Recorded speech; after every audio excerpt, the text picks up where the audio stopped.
우리에게 주신 하나님 말씀은 마가복음 1장 29절부터 34절까지입니다. 하나님의 말씀 마가복음 1장 29절부터 34절까지 다 같이 함께 하나님의 말씀 봉독하도록 하겠습니다. 봉독하겠습니다. 회당에서 나와 곧 야고보와 요한과 함께 시몬과 안드레의 집에 들어가시니 시몬의 장모가 열병으로 누워있는지라 사람이 곧 대하여 예수께 여짜옵되 나아가사 그 손을 잡아 일으키시니 열병이 떠나고 여자가 그들에게 수종드니라. 저물어 해질 때에 모든 병자와 귀신 들린 자를 예수께 데려오니 온 동네가 그 문 앞에 모였더라. 예수께서 각종 병이 든 많은 사람을 고치시며 많은 귀신을 내쫓으시되 귀신이 자기를 알므로 그 말하는 것을 허락하지 아니하시니라.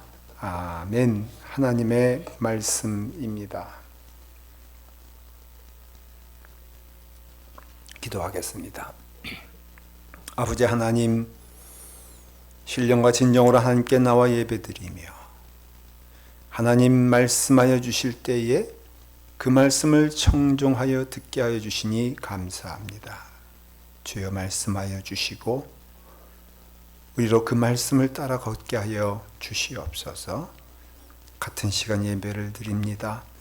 사랑하는 자녀들, 우리 아동부와 중고등부 청년에 이르기까지 주님 함께 하시고 인도하여 주셔서 귀한 은혜를 함께 허락하여 주시옵소서. 예수님의 이름으로 기도드리옵나이다. 아멘.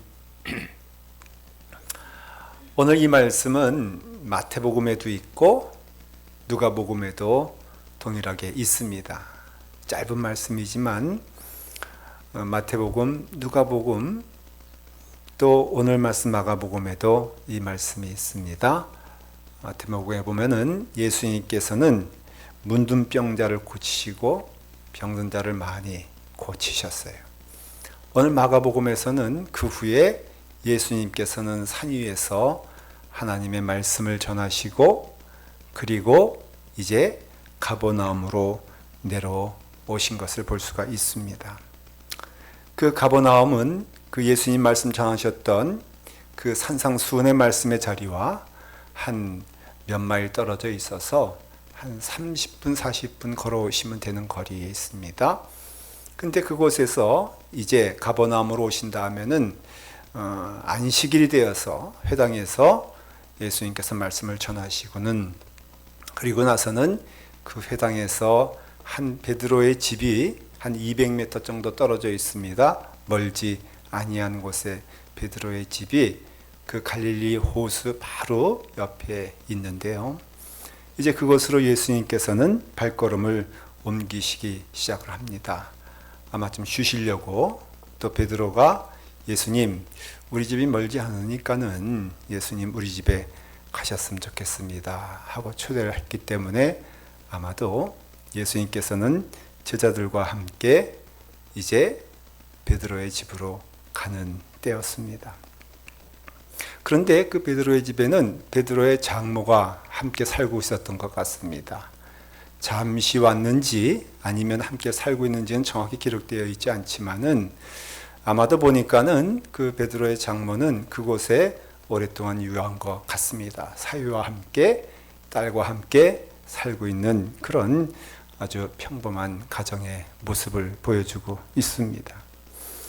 근데 예수님께서 오시는데 중간에 사람들이 막 다급하게 달려오면서 베드로의 장모가 지금 열병에 걸렸다는 거예요. 열병에 걸려가지고 지금 쓰러져 있다는 것입니다.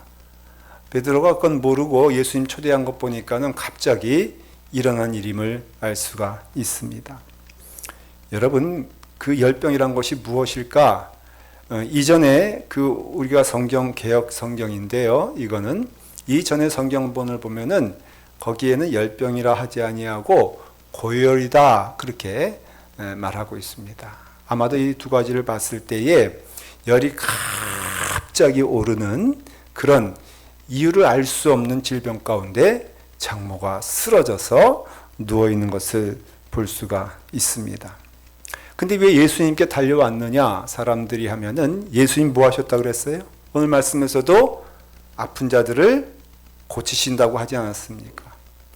그러니까 병든 자를 고치셨고 그 다음에 또 문둥병자를 고치시고 하는 예수님의 놀라운 역사가 오늘 말씀하는 그때에 이루어지고 있었던 일들입니다.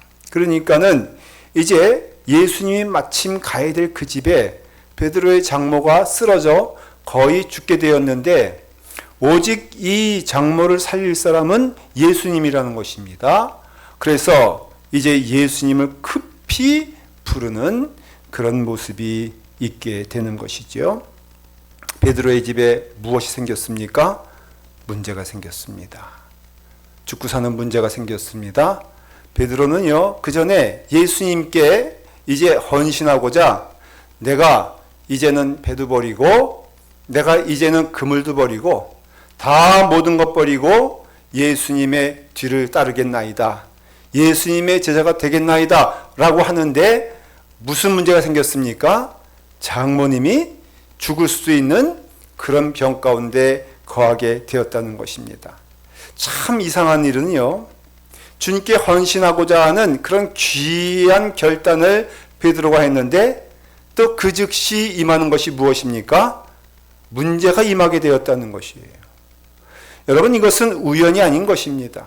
무엇이냐면은 어느 집이든지 어느 인생이든지 여러분 문제 없는 집이 없다는 것을 보여주는 것이에요.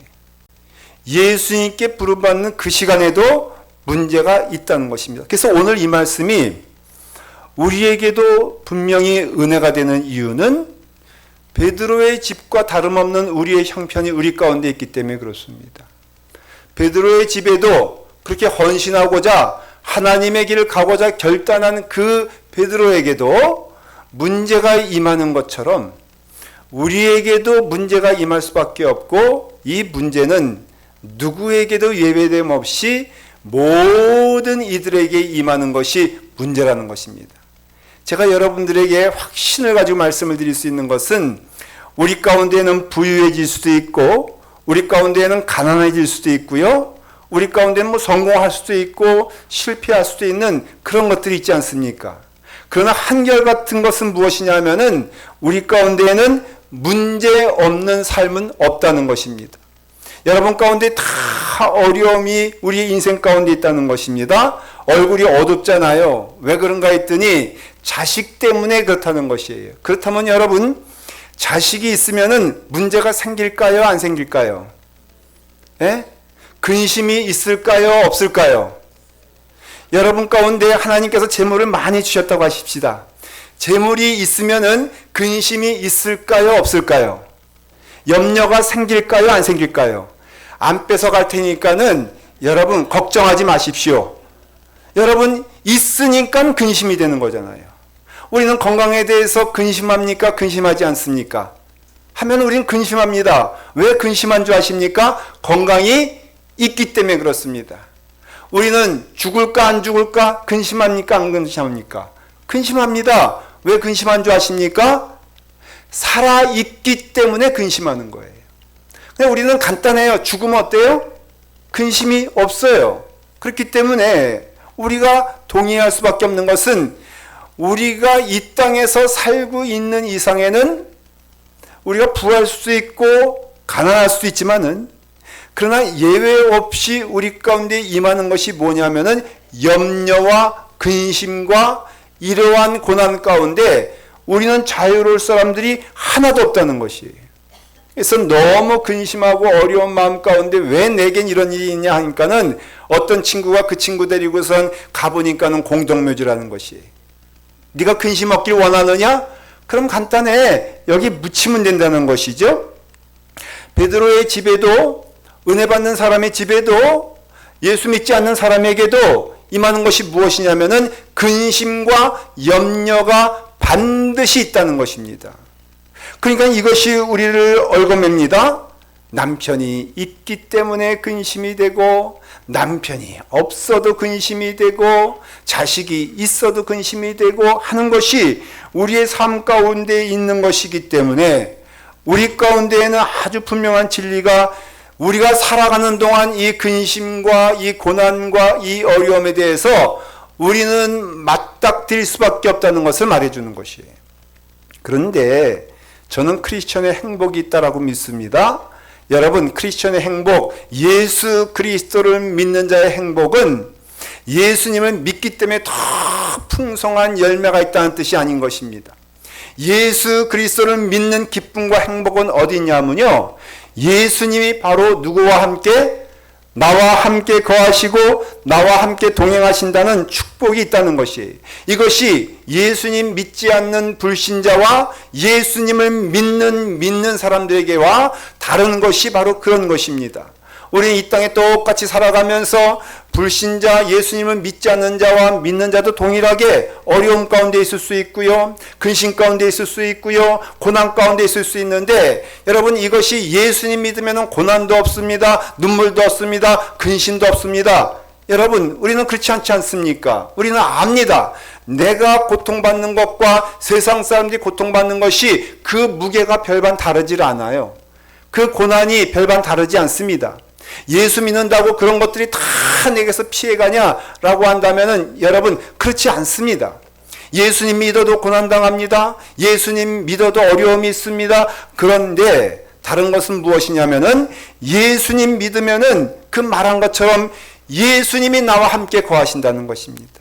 이것이 복이 된다는 것이. 여러분, 복이 복인 줄 아는 것도 귀한 것인데, 내게 임한 복이 무엇이냐라고 한다면은, 폭풍을 만나고 어려움을 만나게 되었을 때에 내 안에는 누가 계시냐? 바로 예수님이 계시다는 것이에요.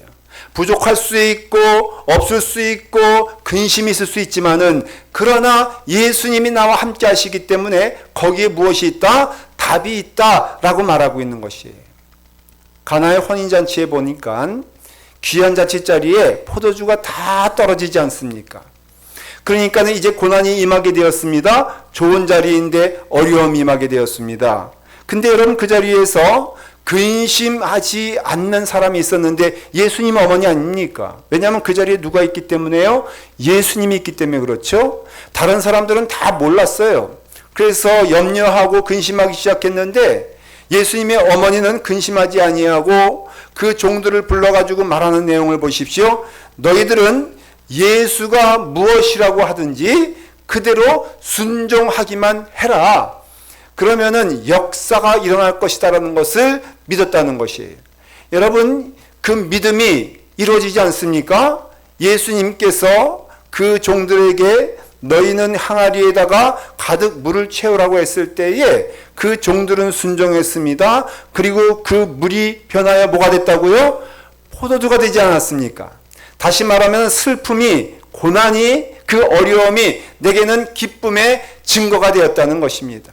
여러분, 우리에게도 동일한 은혜 주신다 그랬죠? 어려움이 있습니다. 근심이 있습니다. 그런데 그 근심 가운데 여러분, 그것이 변하여 찬송이 될 수 있는 기적은 오직 하나, 예수 그리스도의 은혜 가운데 있다는 것이에요. 사도 바울을 보십시오. 감옥에 갇히지 않습니까? 여러분, 이런 고난이 어디 있습니까? 여러분, 세상 사람들이라면 그 감옥에 갇히면 절망하는 게 맞습니다. 낙심하는 게 맞습니다. 하물며 예수님 믿고 따라가고자 하는 바울에게 이와 같은 감옥은 모든 것이 막혀있는 절망의 시간이었을 것입니다. 그런데 그 바울은 거기서 하나님께 원망한다거나 하나님께 부르짖어 왜 내게 이런 일이 있습니까? 라고 말하지 아니하고, 아무 말 하지 아니하고 바울은 무엇을 시작합니까? 찬송하기를 시작합니다. 다시 말하면 이 감옥에 있는 이 시간과 이 자리가 자기에게는 가장 무슨 시간이라고요? 복된 자리가 된다는 것이에요. 아니, 하나님 빨리 나를 감옥에서 건져주셔서 나로 하여금 하나님 복음 전하는데 열심을 낼 수 있도록 하나님 나로 좀 구원시켜 주시옵소서, 이 기도가 아니었어요.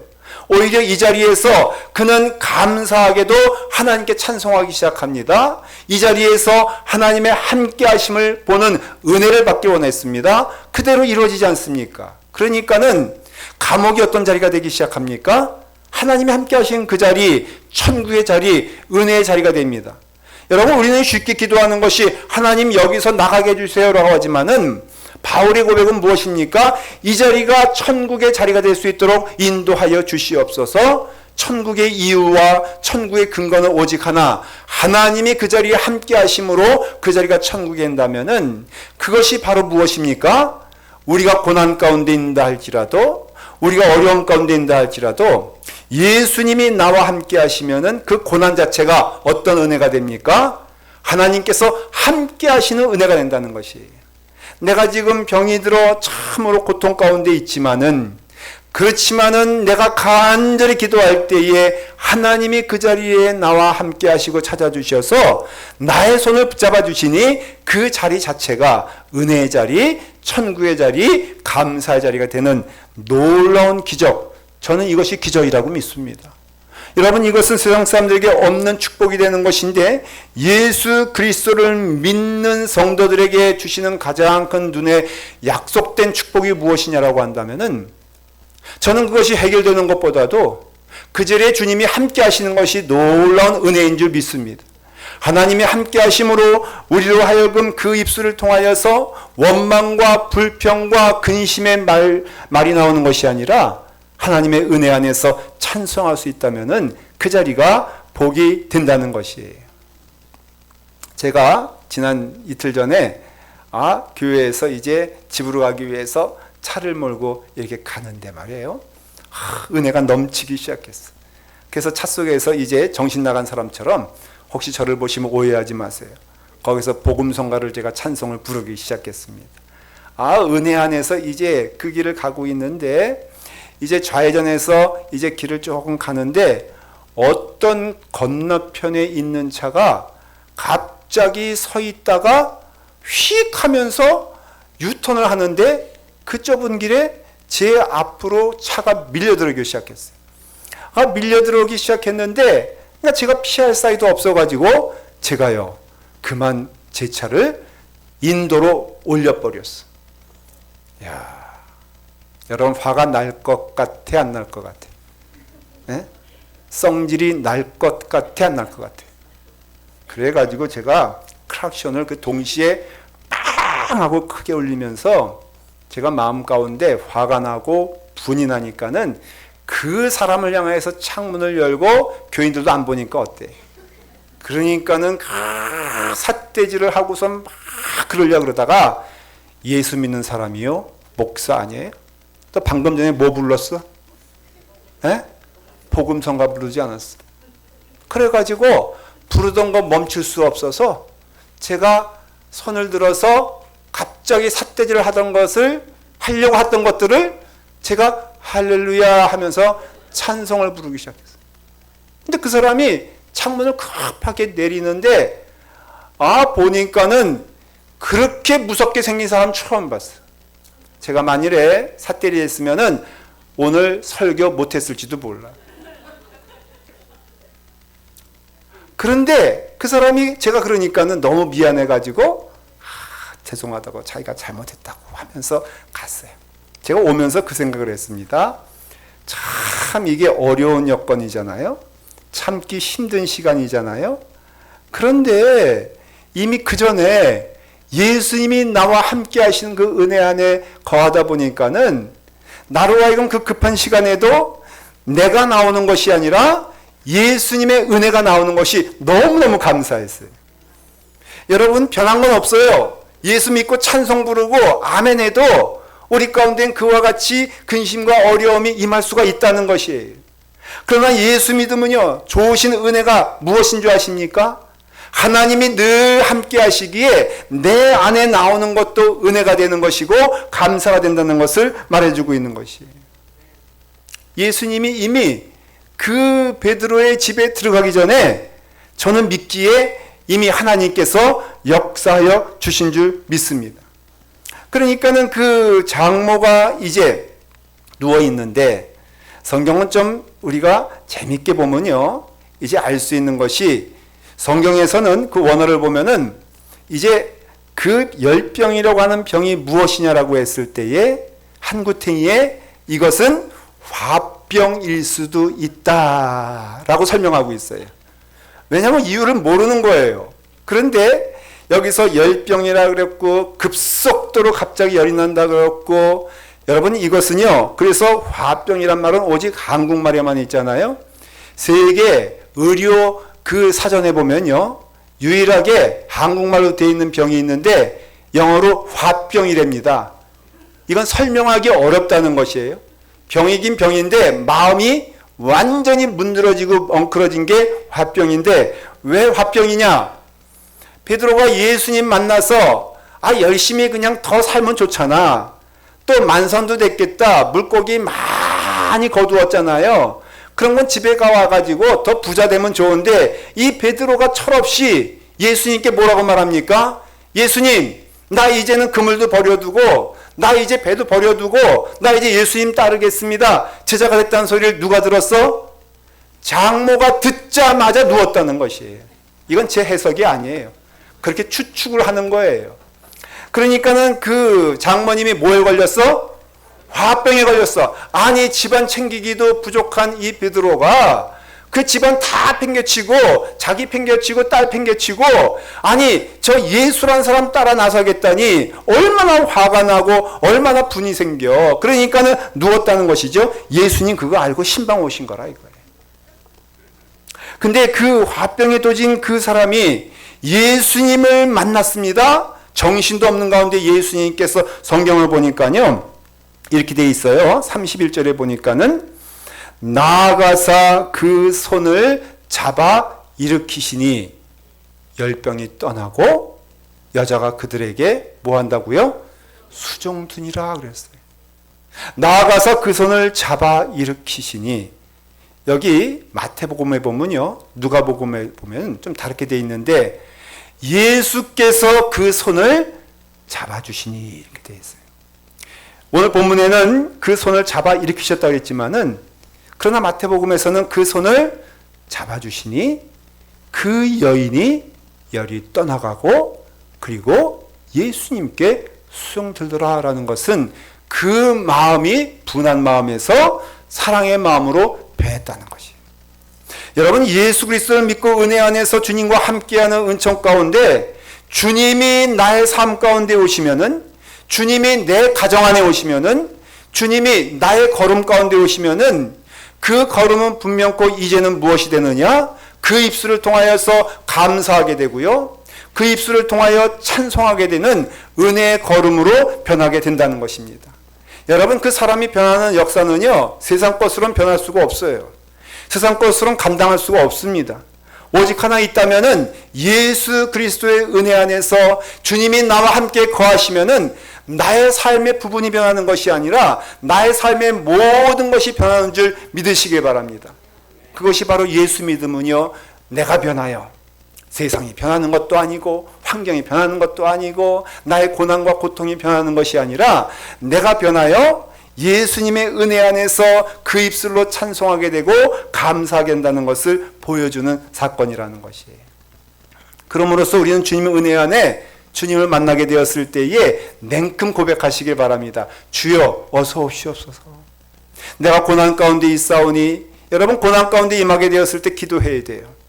어려움이 있게 되었을 때 그냥 있으면 안 돼요. 근데 여러분, 주님이 나와 함께 하시게 되었을 때에 주님이 나와 함께 하심으로 그 자체가 복이 되는 것이고 은혜가 된다는 것을 깨닫고 그 귀한 복이 넘치기를 바랍니다. 두 번째는 주님이 오셔서 우리의 병이 고쳐지는 것뿐이 아니라 주님의 사랑으로 인해서 우리의 심령도 고쳐지는 것을 믿으시길 바랍니다. 여러분, 주님께서는 그 치료의 손길만 가져오시는 것이 아니라 하나님이 나를 사랑하시되 끝까지 사랑하시는 그 사랑의 은혜가 우리 가운데 임하게 된다는 것을 약속으로 보여주시는 것이에요. 예수님이 너 그냥 일어나 걸어라 라고 해도 걸었을 것이에요. 너의 질병이 치료될 것이다 말씀만 하셔도 치료가 될 것입니다. 그런데 여러분, 예수님께서는 그 손을 붙잡아 주셨다 그랬어요. 그 마음을 붙잡아 주셨다 그랬어요. 그 마음을 어루만져 주셨다 그랬어요. 무슨 뜻입니까? 그 하나님의 사랑으로 인하여서 우리로 하여금 그 사랑의 마음 안에서 주님의 사랑 가운데 거할 수 있는 축복을 주셨다는 것이에요. 짧은 말씀이지만은 예수님께서 그 손을 붙잡아 주시니 그 은혜 안에서 그가 일어나게 되었을 때에 냉큼 그 장모가 일어나자마자 수종을 들었다는 것은요, 다른 것이 아니에요. 그 마음에 온전히 회복될 뿐 아니라 그 마음 가운데 이제는 하나님을 사랑하는 마음으로 가득 찼다는 것을 보여주는 것이에요. 그전에는 하나님의 사랑을 받는 자 되었지만은 이제는 그 사랑 가운데 나로 하여금 내가 예수님을 사랑하는 자가 되어서 예수님께 수종을 들고 예수님 위해서 헌신하고 예수님 위해서 걸어가는 그 사랑의 체험을 하게 되었을 때에 그 예수 그리스도께서 임재하신 그 집의 장모는 그래서 구원받은 은혜를 보게 된 것입니다. 여러분, 구원의 역사가 우리 모두에게도 임하길 간절히 축원을 드립니다. 그러면요, 주님께서 오셔야 돼요. 여러분, 여러분들의 가정 가운데 혹시 자녀 가운데 어려움과 근심이 있습니까? 그것에 대한 답은 딱 하나인 것입니다. 예수 그리스도가 오시길 간절히 소원하십시오. 주님께서 오시길 기뻐하시길 바랍니다. 성경을 보면은 베드로의 장모처럼 이제 예수님께서 그 장모가 먼저 주여 오시옵소서라고 하기 전에 오신 경우도 있어요. 그런데 하나 동일한 약속이 있습니다. 그것은 무엇이냐면은 이와 같이 주님께서는 내가 찾지도 않고 부르지도 않았는데 사마리아 여인에게 오신 것처럼 오시기도 하지만 그 하나님을 간절히 사모하며 찾는 자에게는 반드시 오셨다는 것이에요.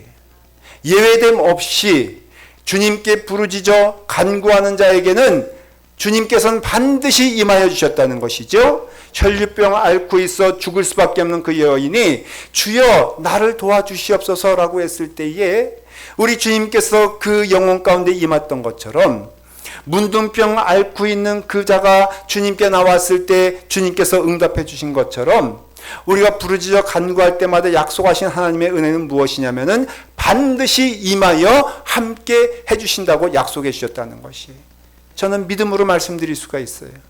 여러분, 자녀를 위해서 기도하시길 바랍니다.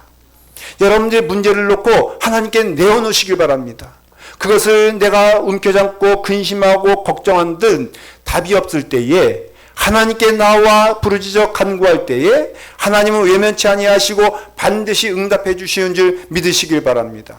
그렇기 때문에 우리가 주님의 은혜 안에서 부르짖는 자에게 왜 너희는 부르짖지 아니하느냐, 부르짖는 자에게 응답해 주시고 간구하는 자에게 답을 주시는 하나님께서 오늘 이 시간에 우리에게도 동일한 은혜 허락하여 주셔서 여러분들이 하나님께 나아오는 모든 것마다 하나님께서 응답해 주시고 함께 해 주시는 줄 믿으시기를 바랍니다.